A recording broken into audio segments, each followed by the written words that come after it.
Our speaker tonight is Bradley Puckett. Bradley is a patriot.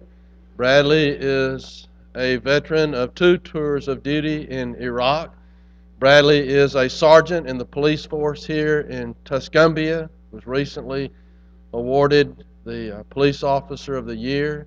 He's a deacon in this congregation. He is well versed in the subject that he'll be presenting to us tonight. I like the way that Dalton prayed it. This is something we hope we don't need to apply, but it's good to have the information should it ever become necessary in our lives. But I love Bradley. I love his family. Got to know Bradley when he was serving over in Iraq through some email correspondence we exchanged, and I'm glad that God brought him back safely to his family. I'm glad that God brought him safely to this congregation. He's a blessing to this church and to this community. After his presentation, I'll extend a very brief invitation. We'll have a song or two and a prayer, and we'll dismiss our assembly, and then, or dismiss our worship, and then it'll give us opportunity to have some question and answer after the presentation this evening. Brother Bradley, if you would.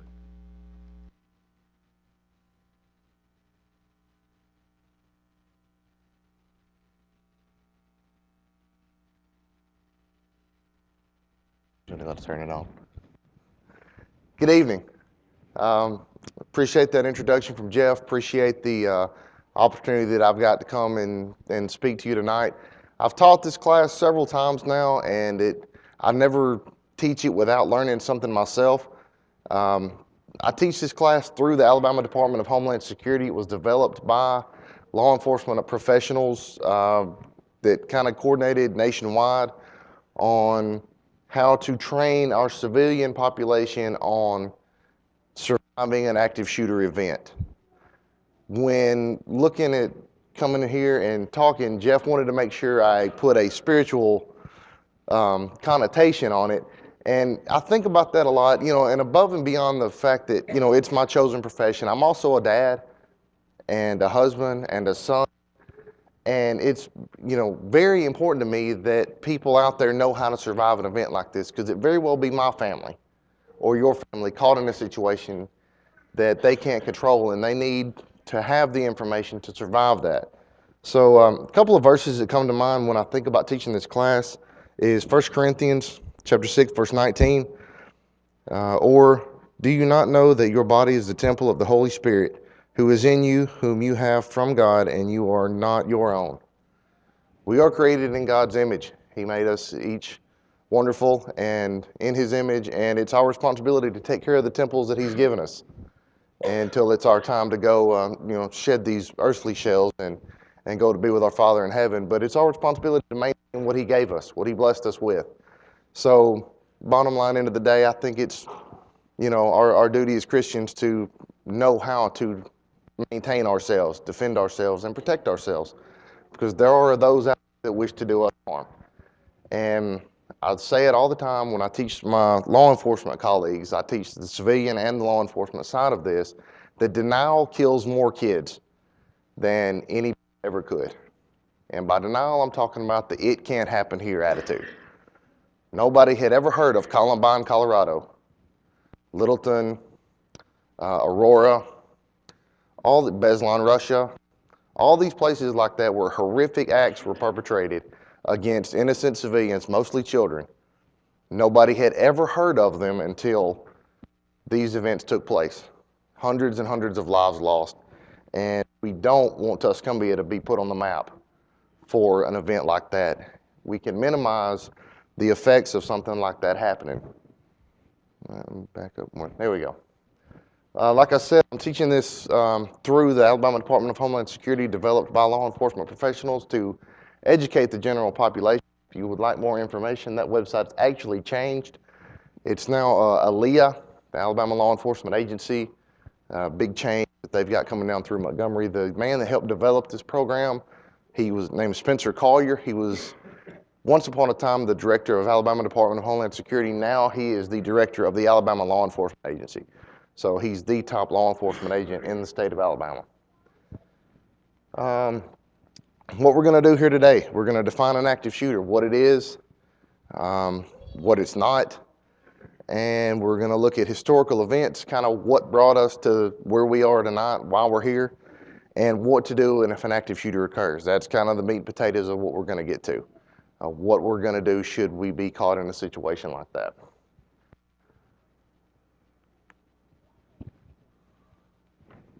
There we go. Thanks. This is not a firearms class because I'm not aiming well tonight. Why we're here today is to provide you with options, okay? When we look at incidences like Columbine, Columbine was acres and acres and acres, the size of that campus. It was huge. You know, tennis courts, basketball courts, gyms, football fields, football stadiums, practice facilities. It was a very large school. Cafeteria, I think 2 different buildings comprised the main campus. Now, the majority of the casualties in Columbine were killed or wounded inside the gymnasium. Inside the library. The first shots were fired hundreds of yards from the library. But that school system and that train of thought we were in as law enforcement and civilian professionals at that time were to lock down. Lockdown will save us if we can just lock some doors and keep them on one side and us on the other. And what we did was line our children up to be slaughtered. Well, I mean, it was literally fish in a barrel. We made it so easy for the shooter to kill hundreds and hundreds of people. Just as long as he had ammunition, he had victims. We didn't give them any options. And that's why we're here tonight. Lockdown, yes, that is a viable option. There's a time and place, but there's also a time and a place for other things. It may not be your best option. I do want to stress that everything we talk about tonight is a way. It is the way that the state of Alabama has deemed is what we're going to teach. But if it comes down to your survival, whatever way works for you. Bottom line, at the end of the day, you need to survive. And if it's somewhere in the middle of one of these 3 run, hide, fight topics that we're going to talk about tonight, or any modification thereof, if you come away breathing, you come away with a victory. So this is a way, not the way. I don't want you to get stuck into, we've got to do it this way. You have to be prepared to make these decisions quickly and on the fly. Active shooter situations are very dynamic. They're constantly changing. They're also very violent. They're chaotic. They're loud.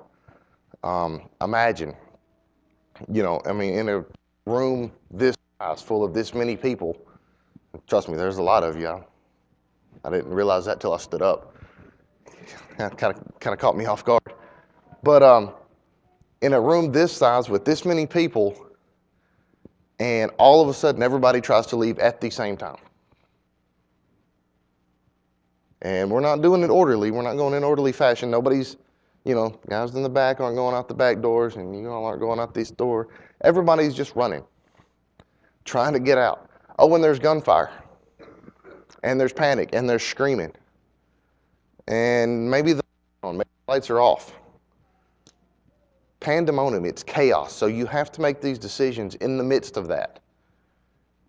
A phrase I use all the time in training is, when I tell my guys, the body won't go where your mind hasn't been. You have to condition your mind and at least wrap your mind around the possibility of something bad could happen to me. Because if you do that and your mind has already dealt with it to some extent, on one level or the other, your body will not freeze up and hesitate. You have to condition, where the mind goes, the body will follow. So you have to condition your mind and at least think of these things. It could happen. I may have to save my life and that of somebody I love. What are my options? What is an active shooter? As defined by the Department of Homeland Security, is an individual actively engaged in killing or attempting to kill people in a confined and populated area. Most cases, active shooters use firearms, and there is no pattern or method to their selection of victims. That's the textbook Department of Homeland Security definition of an active shooter. Basically, in my mind, the way I define an active shooter is a criminal who enters a place to murder innocents. They have no other motive. They're not trying to burglarize. They're not trying to rob, steal. They are there to kill innocent civilians, and as many of them as they can. Therefore, when we look at dealing with them, our options are limited. I can't bargain with the guy who doesn't want money or doesn't want his freedom. Most of them go into these events as the hurrah. They're not planning on walking away. They're not planning on leaving it. They either want to kill themselves or have us do that for them, us being law enforcement or somebody. Best way to stop a bad guy with a gun is a good guy with a gun, in my opinion. But that's where their mind is. This is a last resort of a desperate person. So negotiating with them is usually not an option. Usually they're going to continue to kill until they are killed by themselves or someone else. And I can't put psychology behind that. I couldn't put studies behind that other than time and time again, that's how they end. So that is how Bradley Puckett defines an active shooter. Is its basic level, they're there to kill innocent people with no other motive, and they primarily use a gun. Active shooter event myths. A couple of things. There's a lot of misconceptions about active shooters. This is some of the highlights. They will always show signs. They will always display tendencies. Not always. When dealing with juveniles, a lot of them will. Not only have I done a lot of research or study and training in this field, but juvenile homicide is something I've also dealt a lot in. And looking at the juveniles that commit these things, there's usually a sign or a symptom or some type of precursor there. However, when dealing with adults, it's not. So teachers, workers, anybody out there that deals with children, watch your kids. You've been doing this most of the time. You've been doing it enough to know what right looks like. And if it does not look right, it's probably not. It may not be anything that triggers your duties as a mandatory reporter or triggers a call to the principal or the DA or anything else. But trust your spidey senses. They're there for a reason. If a kid says something that makes the hair on the back of your neck stand up, it probably should. And if you don't know why, talk to somebody else that can maybe tell you why. Keep an eye on our kids, because we got far too many kids killing kids. I can at least fathom and wrap my mind around an adult being evil enough to do this. I can't comprehend a child doing it. It's just something I cannot figure out. So keep an eye on our kids, y'all. It will not happen here. That's the thing we talked about earlier. I'd like to lead off with that, because denial kills more kids than bullets. It can happen here is the worst thing I've ever heard, because it can. It can happen right here. This is the gun-toting, gun-loving South. There is a deer rifle at a minimum at every house. Okay, we have lots of guns in the South. So believing that a child does not have access to a gun is, slim to none that you're going to find that child. Now, we do raise our children around guns, which kind of helps us. It's not a bad thing. Our children are educated about guns, but it can happen here, okay? Is really the point I want to get on. It can happen here. And when my chief likes to use a saying during trainees, when the satellite truck from Fox News and CNN pulls up in front of Dashville High School, is not the time we need to get a plan together. So it can happen here. My mic jacked up? No, sorry. Why am I saying nothing? Is it moving?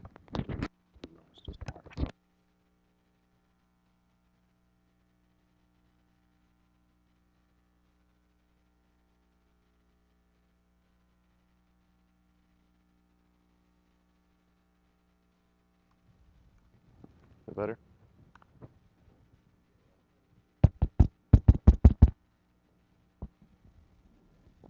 How about now?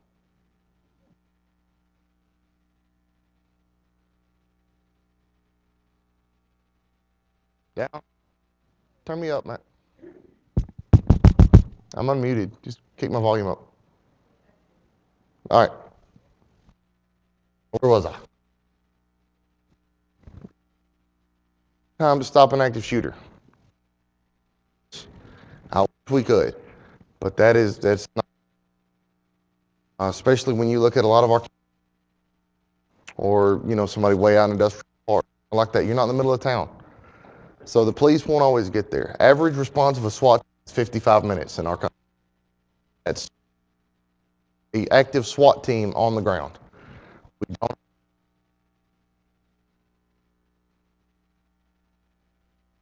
much sooner, but that's a SWAT response. Columbine didn't pay millions and millions of dollars in lawsuits because of what they did. Millions and millions of dollars worth of lawsuits because of what they didn't do. And what they didn't do was go in that school and stop those two guys from murdering all those children. They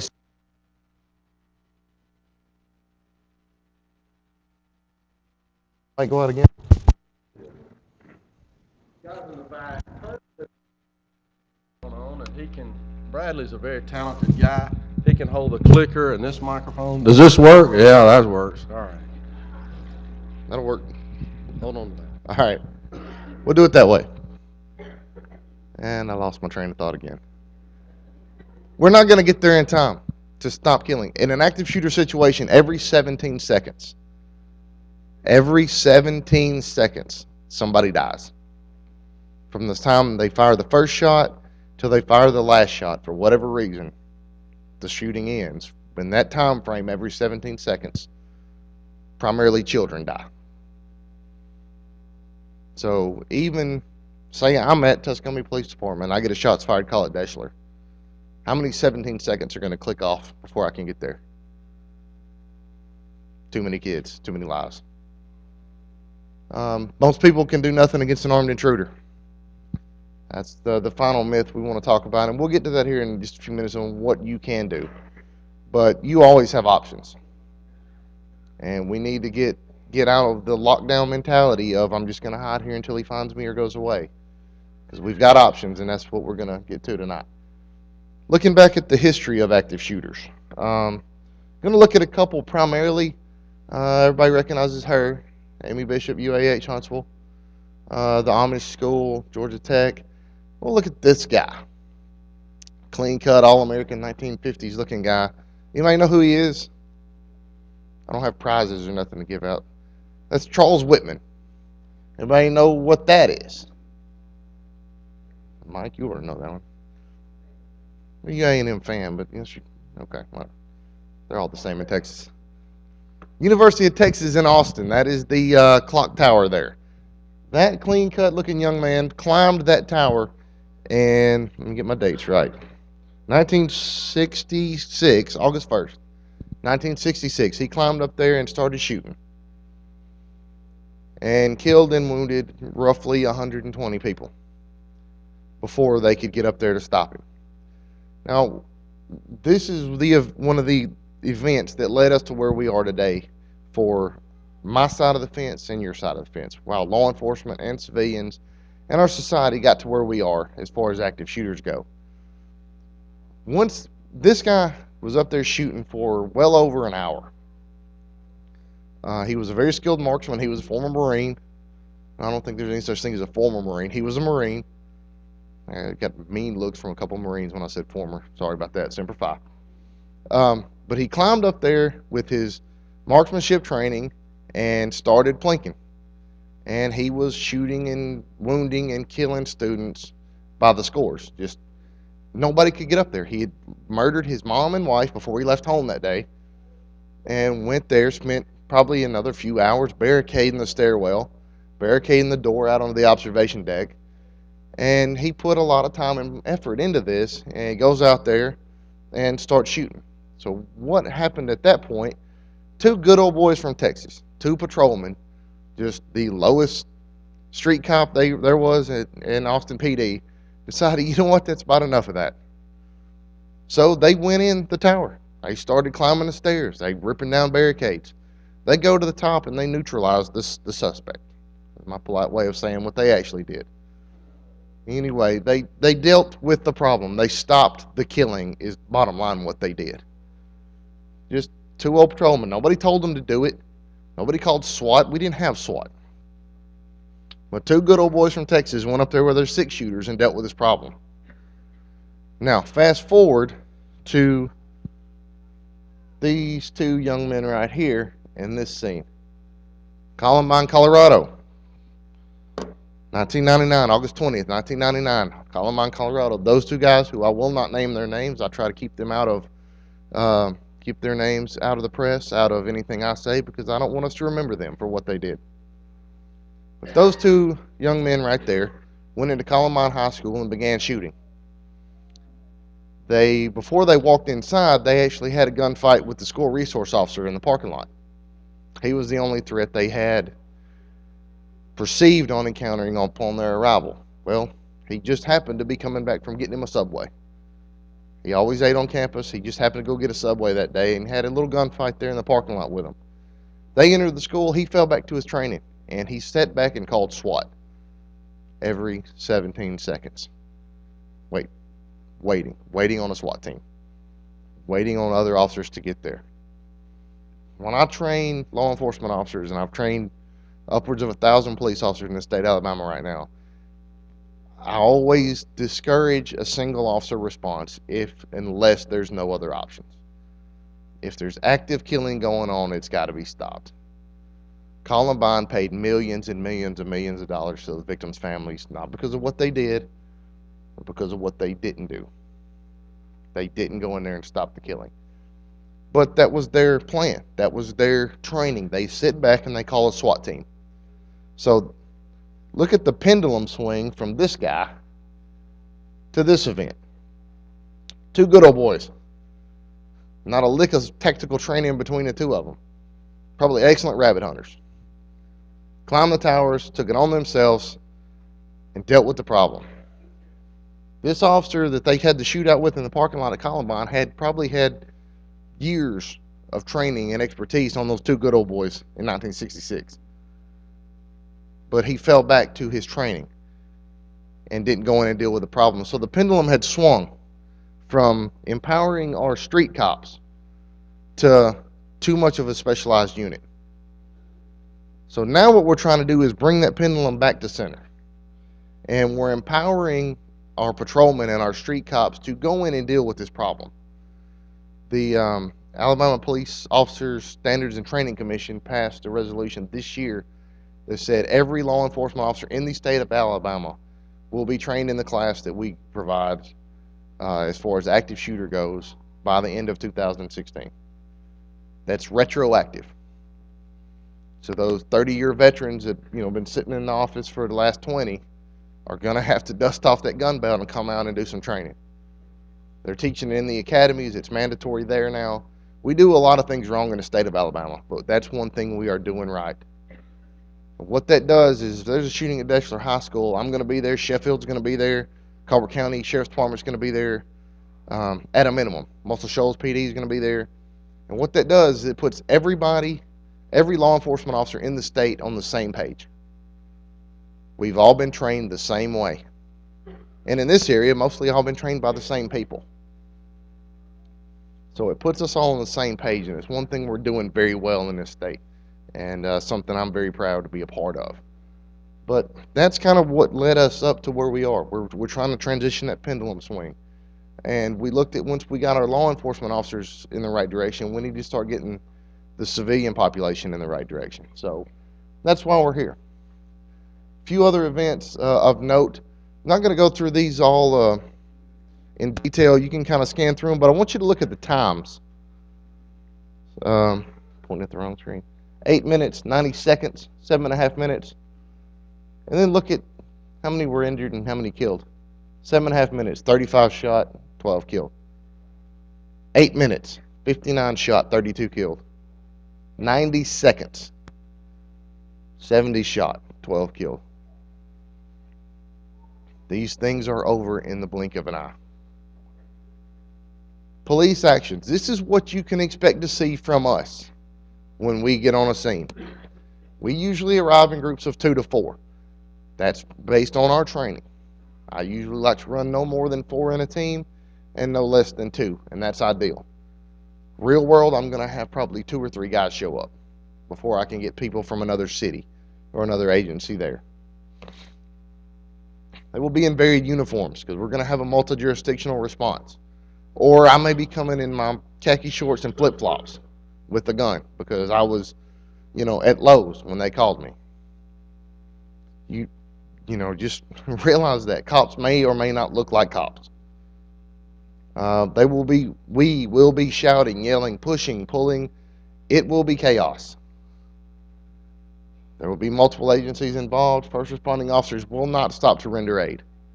Our top priority is to stop the killing. It does me no good to stop and attend to a wounded person right here when 3 more are being shot down the hallway. Now, that's something I tell my guys you need to wrap your mind around. Because if we go into middle school tomorrow and there's a child laying on the floor screaming for help and you have to step over him to go deal with the shooter, that's something you need to figure out how you're going to deal with ahead of time. That's a heavy, heavy burden to bear, but it's, you got to look towards stopping the killing. And that's a horrible thing to ask any person to do, but that's the cost of doing business, and that's our cross to bear.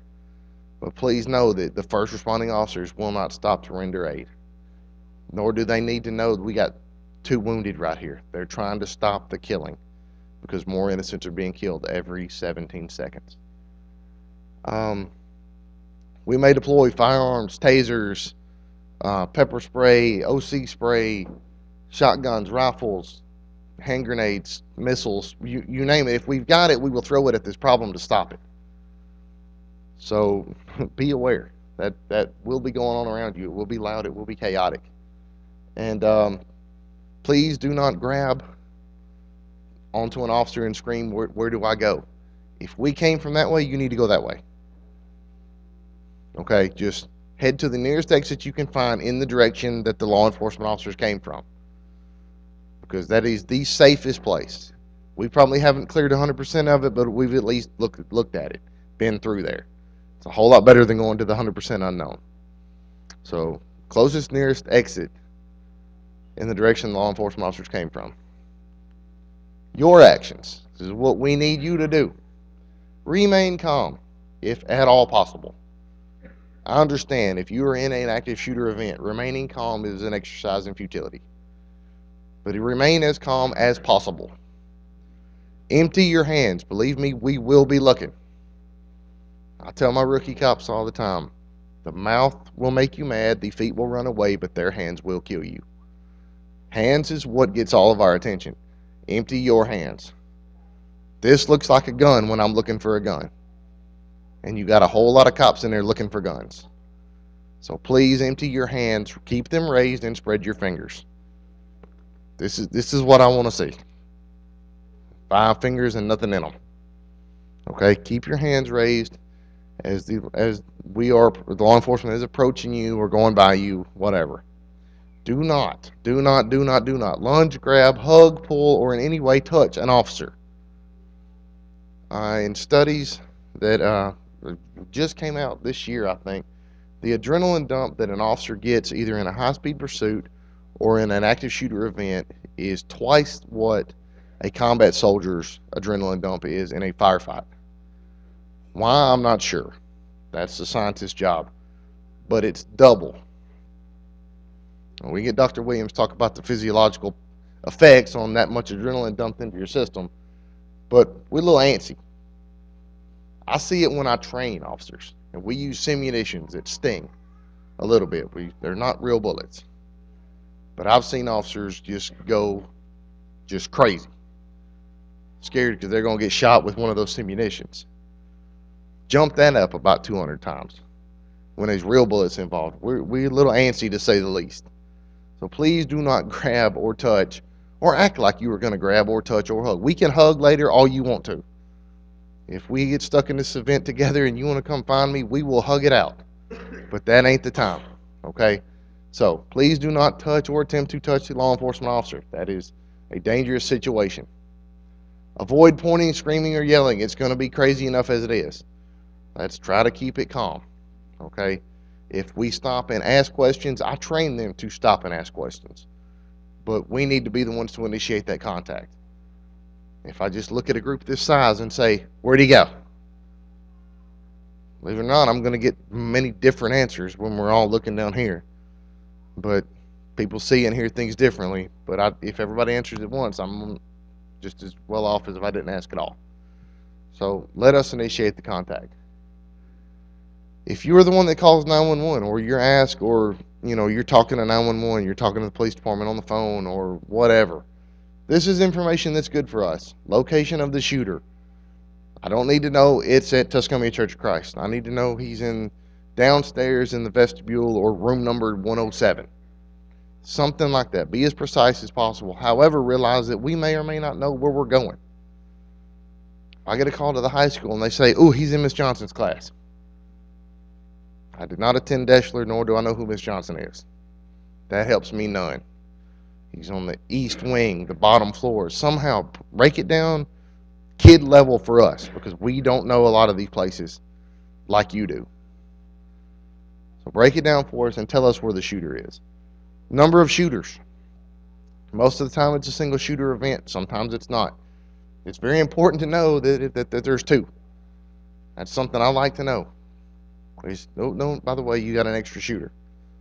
That's good information. Physical description of shooter. I do not need to know it's Christian Campbell. Not that he's a shooter, but I may or may not know who that is. You go to school with these people, you may know them. I don't. Blue shirt, blue jeans, good-looking kid. Something like that's what I need to know. Number of potential victims. That's going to affect our response. There's 30 people in the room, or there's 150 people in the building. Something like that's going to help us gauge our response. That's going to help me know which movement techniques to use down the hall. A lot of things tactically planning will go into something like that, but it's good information for us to have. All right, now we're getting to the meat and potatoes of what we got to talk about. So it kind of moves kind of quick from here. When our security and deterrence efforts, the door is locked, the bulletproof glass, whatever we've got in place to protect ourselves as far as a facility can have, those will fail. And when they do, we're left to our own devices. We have to survive the best way we know how. And that was when we run into the options. Let me take it a little step further. I'm just not going to talk about run, hide, fight. Run is going to be an intelligent escape. We got to think about how we're not just, running down the aisle and run right into the shooter. I've seen it. I've seen cops do it in training, thank goodness. But I've seen cops do it, run right into the shooter, because they didn't think about it beforehand. You need to know where you are and have a plan. Intelligent escape. When necessary, barricade and hide. All right, that's more of your lockdown. There's a time and place for it. I don't want you to think I'm against lockdown. I'm against any blanket policy that limits your options. And ultimately, when there's no other choice, you need to fight. This is not a jiu-jitsu class. Nobody will leave here as a ninja master. But you need to know that you can fight. You can and you should. Okay, if I were to pull out a gun right now, these things right here would stop a gunman. Even if just these first 30 people chunk the songbook at me, I promise, one of them, two of them going to get me and they're going to hurt. Okay, we need to make these shooters use marksmanship skills that they may or may not have. We don't need to make it easy on them by huddling and cowering under a table or under a desk. First option is run.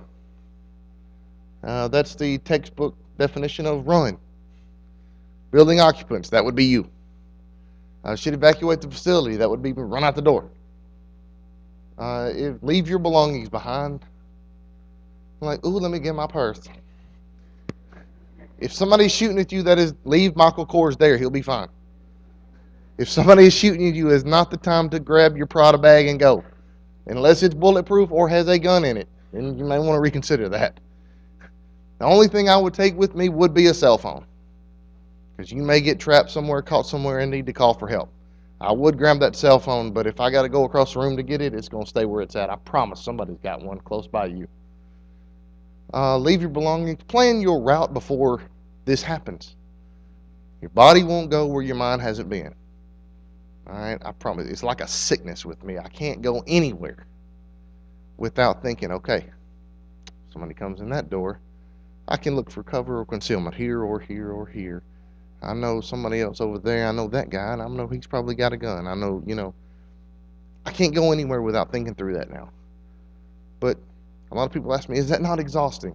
Like, no, that's pretty much just the way I am now. It may have been at first, but it takes me a whopping, 3 or 4 seconds now to size up a room, and I'm good. And I can relax at that point. Call it PTSD, call it preparedness, whatever you want to call it, I got it. But after that, I can relax because I have planned out what, should the worst happen, what I'm going to do to protect myself and protect my family. So, run. Avoid using escalators, elevators, anything like that. Not because we're worried the power's going to go out like any other disaster, but you really restricted your movement there. If you're on the 5th floor and the elevator stops on 3, and the shooter's there, your running's over. You're in an elevator with the shooter. All right, it limits your movement. Escalators, same way. Got a lot of escalators here in Tuscumbia. But stairs are a viable option. You can go up or you can go down. Hallways, anything else, you have at least 2 options. Elevators and escalators, you do not. So keep your freedom of maneuver open. Hide or barricade or lockdown, whatever you want to call it. That is a viable option if you cannot run. If you cannot get away, the shooter is in close proximity to your person, or he's between you and the exit, you may have to hide. It is a viable option. But we need to hide intelligently. Okay? You've seen those little things people put on Facebook now where the pet's hiding, where they just put their head behind the curtains, and there's like a Great Dane hiding behind a doily. That's not going to work. We have to hide intelligently. Silence your cell phones. Get in a room, preferably one you can lock. Lock the door. Turn off your cell phones. Turn off your ringers. You may need to use that cell phone, and we got smartphones now. They don't just turn on. We got to boot them bad boys up. So let's maybe leave them on, but silence them. Okay? Shut the door, lock the door, turn off the lights, and be quiet. You can barricade. We're going to look at a few pictures of barricade here in a minute. Push stuff in front of the door. The heavier, the better. Put as much stuff between you and the shooter as you can. And then just be quiet. Hang out. Wait. Cavalry's coming. Help's coming. It's just a matter of how long it takes to get there. And what we encounter between them and you. So we need to think about it and do this stuff intelligently. Pretty good barricade. I like it. I would hate to be the officer on the other side of that with a ram, trying to beat my way through that door. Look at a few of these. They did the best they could with what they got. I tell people all the time, if you put a window in your house, you've asked a burglar to come in. There's just only so much you can do. But make it as difficult as possible. And if that's what they got, that's what they used. At least make him break a window and crawl through it. Maybe he'll cut himself open and get tetanus. Let me see. I like that one. Actually, the rest of that picture goes all the way back, and those tables touch the other wall. You ain't opening that door. And it's like cheating. I think that's like the maintenance guy. He's probably real well versed in this stuff. But they got all this stuff guarding these doors, and then they got her guarding those doors. That's got to be like the toughest woman on earth, because we don't need to put none on that door. We got her. Put share the wealth a little bit. We got probably 25, 30 chairs here. Maybe put a couple of them over here. We'll back old girl up. But I like it. As far as this goes, I like it. Grab the chairs, the ficus, the tables, even the rolling garbage can. But use what you got. I like this one. The first time I saw it, I thought those all got wheels on them. That ain't gonna stop nothing. Bam! They hooked the lock or the door handle. They hooked it on the arm of the chair. That's genius. And maybe they can push the chairs away, but they can't get the handle to work. Genius. That's outside the box thinking. That's what it takes. That is a genius move right there. We got the double doors. Put the belts around them. I like it. Even the cheap belt's going to hold up. Well, we don't have a key to lock the door. Yeah, you do. You do. If you don't have nothing to tie it to that guy. If he don't work where you are, find that guy that works with you and tie it to him.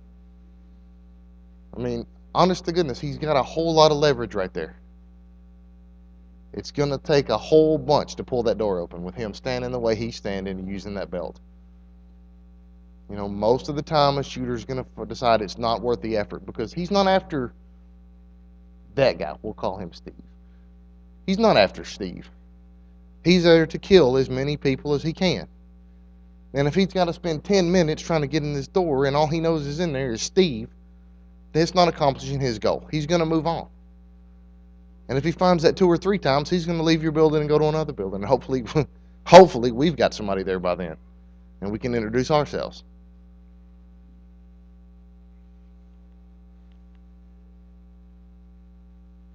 Pretty smart.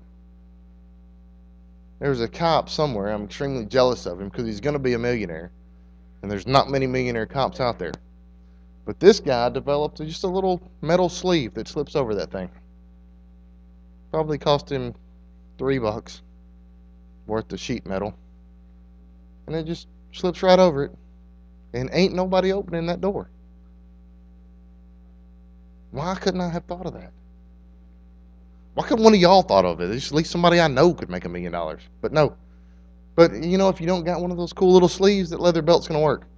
It's going to keep that door from opening. Sweatshirts. If you don't have handles, you can tie off to, I don't know what those are called, those little pushy things, push bar connector things. Those are great. Last time I bought some, I keep them in my, in what I call my go bag. I keep it with me at all times, and if I need to go and handle something, I have my go bag. And I keep those in there for that reason. If I'm moving down a hall and have to bypass the door that I don't really feel right about, I will throw one of those under the door and chuck that door. And whatever's in there will be there when I get ready to come back and deal with it. Because for 75 cents, you're not going to beat it. I think there were 75 cents to $1 at Lowe's. Wonderful. Double up, same thing, tie and a belt. You got a tie you don't like, you know, there's a good way to look, baby. I know you gave me that tie for Valentine's Day, but there was a shooter and we had to use it. I know the belt was probably worked, but we had to use the tie too. With this one, know your doors. Know which way the doors open. These doors open this way. It's not going to do a lot of, know which way to pile your stuff. If you put a bookshelf in front of a door and he opens the door this way and he's looking at the back of the bookshelf, your bookshelf's not doing much good. How do we know which way the door opens? The hinges. If you can see the hinges, it opens towards you. It opens toward the hinges. These doors right here, hinges, they open this way. Alright, so know the doors, barricade accordingly. I'm not really sure why they put this, sorry I keep forgetting I'm not lapel mic'd. I'm not really sure why they put this slide in there, other than to show the tactical nightmare for me and my kind. I'm trying to deal with something like this. But still, those are difficult. If you're in a classroom, how are you going to barricade yourself when the doors open out? How am I going to seek refuge in that classroom and barricade that door? Something to think about. Maybe the classroom across the hall opens the other way. Maybe that room's not your best option. But that's something that has to be thought about beforehand. Empty classroom. Alright, same concept I just talked about with the songbooks. Weapons. Lots of them. Alright, that's the last. And finally, we come to the fight stage. Let me do a little experiment with the youth group here for a second. tennis balls. Don't be alarmed. They look nervous. All right. I talked earlier about we're going to make them use marksmanship skills that they may or may not have. All right. So, if I'm an active shooter and I come in and this is my weapon, bam, bam, right there. Just, how easy is that? How easy is this? All right. I need one back, sorry. There we go. That is what I wanted to demonstrate. If the tennis balls are coming back at me, let me see. You can't play. All right, here. Somebody catch it. All right, now, don't hit me in the face, okay? But I'm going to take this tennis ball and I'm going to shoot. Let's see, at Ellen. He's in the back hoping he didn't see me. Don't throw a tennis ball at me. All right, now, when I try to shoot at Ellen, use your textbooks, your songbooks, whatever it is you have, tennis balls. Do not throw a songbook at me. And throw one back at me, okay? Ready on 3. 1, 2, 3. I'm going to shoot Ellen. See? That's the concept. All right? There's one in every group.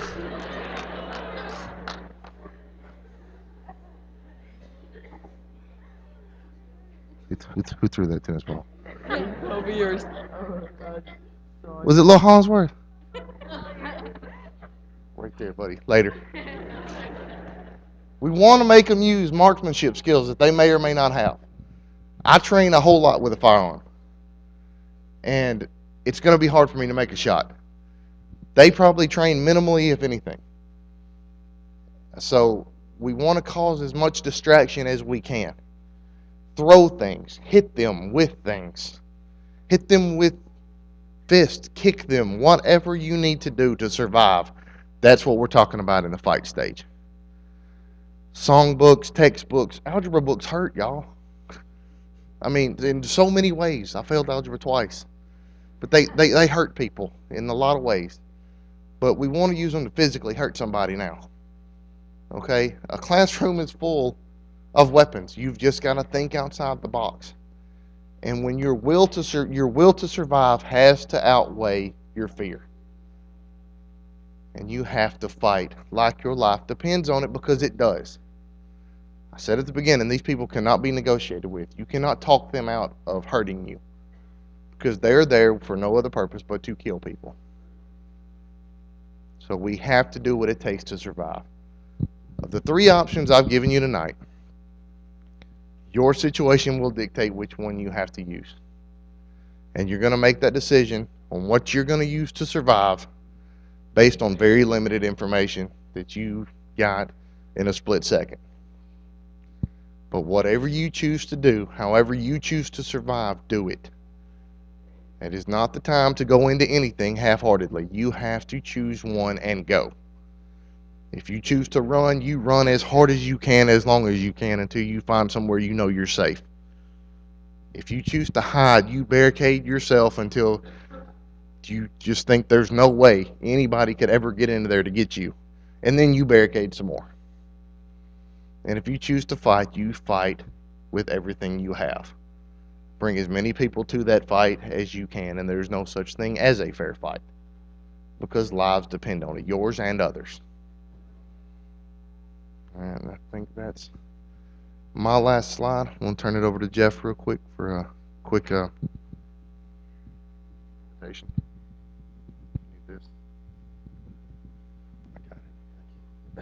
Thank you, Bradley. In just a few moments, again, as I mentioned, we'll have time for you to ask some questions and Bradley to answer some. In fact, kind of an orderly way to do that is if you have a question you'd like to have him answer, if you want to go ahead and write those questions down on a card, pass those to the inside aisles, we'll take those up and get them up here. We can ask them to him that way, or we can just do hand raising and all that after they amen on our closing prayer also. 1 Peter chapter 5, verse 8 says, "Be sober, be vigilant.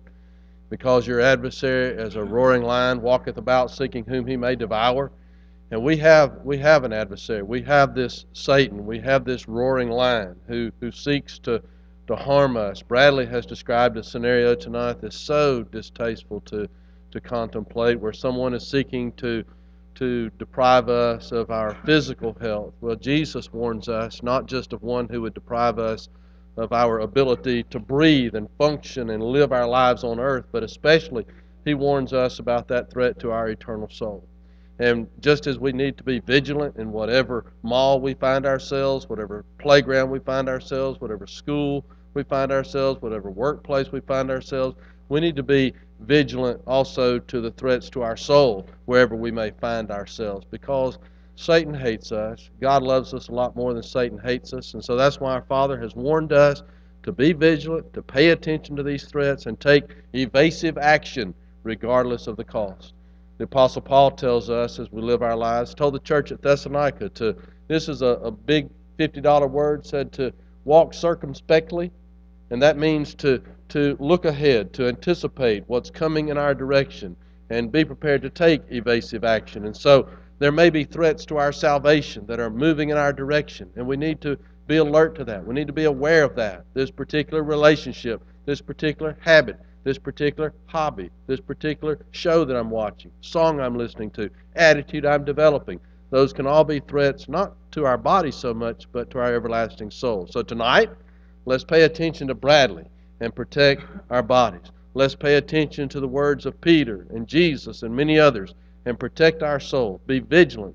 Be careful about what's coming toward us or what we might be coming toward. Let's be sure that we surround ourselves with a wall that is thick, a wall that is high, a wall that Satan can get through, that we'll surround ourselves with good folks, good attitudes, and the best of intentions. So tonight, we can support ourselves with prayer. Some of the best weapons against Satan is a prayer. Some of the best weapons against these physical threats to us is a good prayer, with feet on these prayer, taking the advice of our brother Bradley very seriously. Tonight, we have opportunity to pray with you, pray for you. This morning, we prayed for our brother Ron Hayes. He came very courageously, acknowledging some shortcomings, some issues that he's concerned about in his life. And there may be others tonight who need that resource, who need the prayer, who need the defense from Satan that our mutual, our effectual congregation prayers can provide us. So if you have that need, you're invited to come. If you're ready tonight to confess your belief in Jesus and put him on in baptism, what a better time than this can you find? I don't think there is a possible better time than right here, right now, to make your soul safe, your body safe. We're all safe. We're happy. We're marching as a healthy army of God to heaven. If we can help you, bless you in any way, would you come while together we stand? What will you do with Jesus?